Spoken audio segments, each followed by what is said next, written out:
Look at this position. It's not a spectacular combination.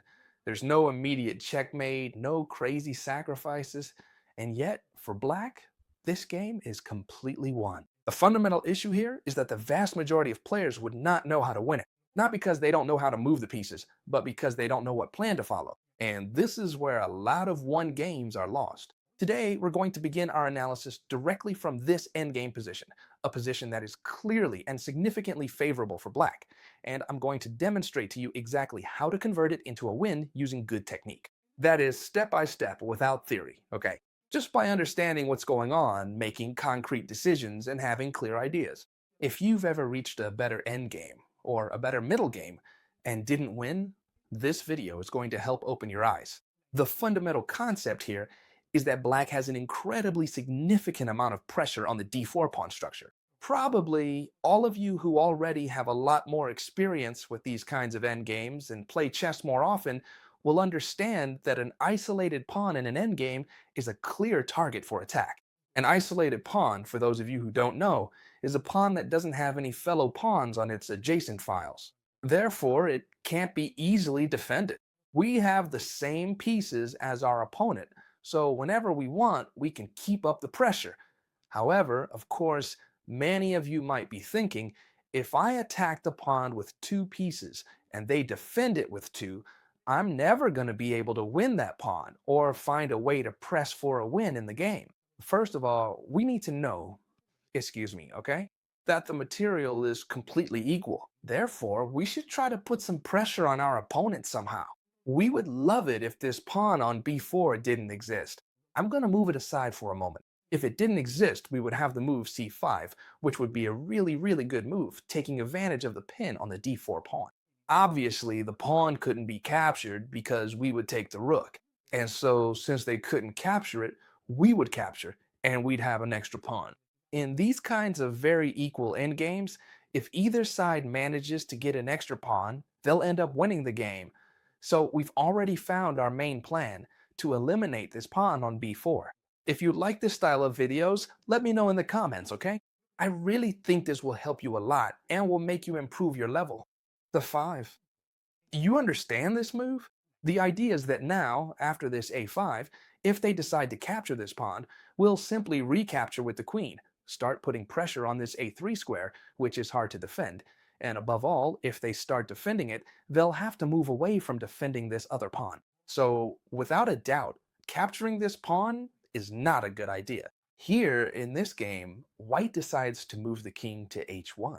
A smart move. Why? Because they were putting themselves in range of a possible queen of b6, which could end up in a dangerous check later on by capturing this pawn with a pawn and queen. You see it, right?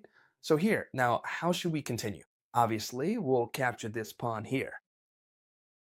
And after the exchanges, what have we managed to create? It's true that we still can't play this c5 move, which is the one we want, but we've created a second weakness. Remember this principle, because it can help you in many positions. When we already have a weakness and we're attacking it a lot, but we see that we can't make progress, we can try to create another weakness. In this case, it's the weakness at the b4 square. Right, so how can we proceed now? Well, now that we have two weaknesses, let's keep putting pressure on them. For example, with this queen to d6 move, we keep pressuring the d4 square with both pieces, and we also introduce a new threat to the b4 square. Here, if white didn't have any resources, we would have already won a pawn, and pretty much the game, since this endgame with an extra pawn is much easier to win. What happens is that here, white has a very nice resource, which is the following: queen to b1. And here, many of you might be thinking, okay, chess teacher, it's true that this move defends the b4 square, but at the same time, it's moving one of the two defenders away from the d4 square, and now I can capture the pawn with the rook. Well, no, that's not possible, because if we capture the pawn with the rook, then comes queen to b2. Careful, careful, don't lose focus. And this rook would end up being lost, since it's completely pinned and attacked by two pieces. And it can't be defended by the pawn because the pawn on b4 prevents it. So we have to be very careful not to capture this pawn. So how do we proceed? How do we continue then? Well, then we need to do something different. For example, put pressure on this weakness here. We're playing between the two weaknesses we've managed to create. Now, it seems like there's no way, right, to defend this pawn on b4 with any other piece. The queen defends it, yes, but the rook can't get there because the pawn is in the way here, and the queen is here, right? So here, what do the white pieces do? They find resources. This is something I also recommend to all of you. If you see that your position is lost or you're at a disadvantage, instead of giving up, obviously not, look for resources. In this case, white tries this resource of queen to a1, looking for some kind of discovered attack. Now then, are we really interested in just capturing this pawn and letting them give us a discovered check? Nah, because then the game could get complicated for us. Is there any need to complicate the game? No. And patience is an attribute that will help you win a lot of games. They still can't defend anyway. So I just move my king away from the queen's extremely dangerous diagonal. And that's it. Simply put, they won't be able to do anything anymore. Careful, they still have some resources, but we're going to keep being patient. Queen to a2. They're attacking the f7 square, so what do I do now? Well, we have several solutions, right?